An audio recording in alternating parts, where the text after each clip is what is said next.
ఏర్పడ్డ తర్వాత ఇంత పెద్ద ఎత్తున ఒక panel Congress party CPM Janasena panel కి ఇచ్చినటువంటి మెజార్టీ 5 వార్డులు 300 ఓట్లు ఇచ్చిన చరిత్ర ఇప్పటిదాకా పంచాయతీలో లేదు.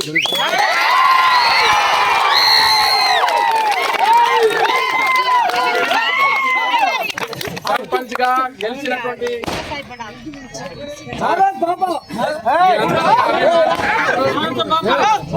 అందరి అభిమాన నాయకుడు నా కొడుకు బాణు తాప గారికి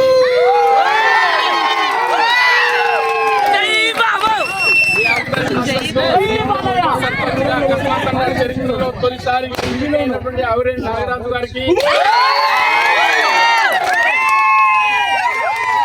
ఎన్నికైనటువంటి జనసేన సభ్యులు నాగరాజు బాలరాజు గారికి, అదేవిధంగా మన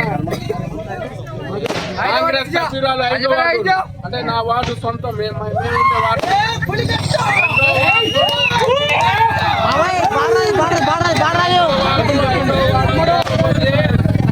నాతో ఛాలెంజ్ చేసిన వాళ్ళందరూ ఇప్పుడు తోక ముడుచుకొని పోయారు.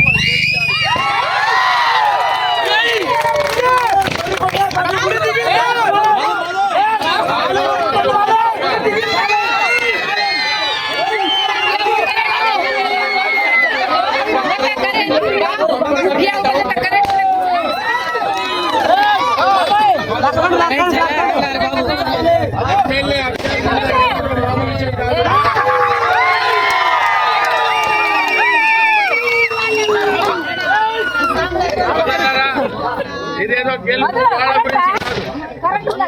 మీరందరూ కృషి చేయటం వల్ల మీరు ఓట్లేయటమే కాదు, అందరితో అసలు ఏకపక్షంగా ఈ గ్రామ ప్రజలందరినీ ఓట్లు వేయించారు కాబట్టి మనం పంపిణీగా గెలిచాం. ఇక్కడ సిపిఎం నాయకులు కాంగ్రెస్ లో ఉపేందర్ మన మాజీ అబ్బాయి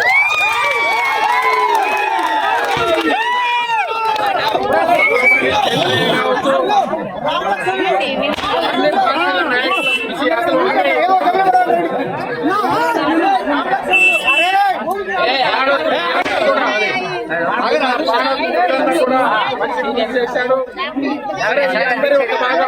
ఒకటి ఏంటంటే మీరు వారం 10 రోజులు పాప అయినా నాగరాజు అయినా ఇక్కడున్న సభ్యులు మిగతా మన వార్డు సభ్యులు వీళ్ళందరూ కూడా 5 సంవత్సరాలు మీరు గట్టిగా ఉండి పని చేయించుకునే బాధ్యత మీది. చాలా మంది కాంగ్రెస్ పార్టీ చాలా తోక పార్టీ, సిపిఎం చాలా చిట్కేడు పార్టీ అన్నారు. కాంగ్రెస్ జనసేన ఎంత పెద్ద పార్టీ ఇప్పుడు తెలిసిపోయింది.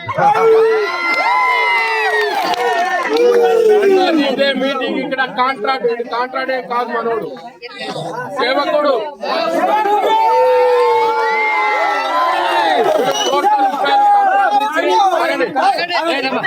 ఏమైనా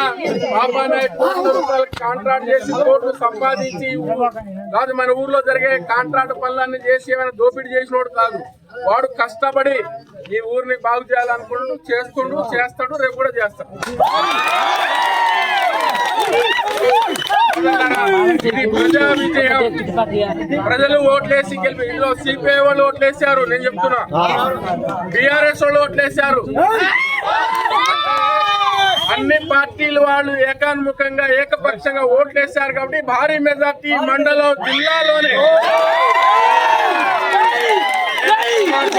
అందరి సమస్యల పాపని ఉప సర్పంచ్ నాగరాజుని మీరు పక్షపాత ధోరణి వాడా ఈడాన్ లేదు. 5 సంవత్సరాలు కృష్ణాతండ ఒక సమగ్ర అభివృద్ధి, ఒక మంచి నమూనా మీకు మంత్రి అండ ఉంది కాబట్టి అందరి అండదండతో ఈ గ్రామం చాలా ఇంకో మాట చెప్తున్నా, ఇంకా మీరు ఇలా గెలిచినట్టు కాదు. 5 సంవత్సరాలు సక్రమంగా ప్రజల పక్షాన లేకపోతే అదే చేస్తామనే విషయాలు కూడా ఈ సందర్భంగా వేరే ఉద్దేశం కోసం కాదు, ఇక్కడ ఇంకో ఎర్ర జెండా ఉంది కాబట్టి చెప్తున్న విషయం. ఎవరికి ఛాన్స్ ఇవ్వకూడదు. ప్రజా గ్రామ అభివృద్ధి లక్ష్యంగా పనిచేయండి. సిపిఎం, కాంగ్రెస్, జనసేన ఇంకా కలిసి వచ్చే మిత్రులు ఎవరున్నారు?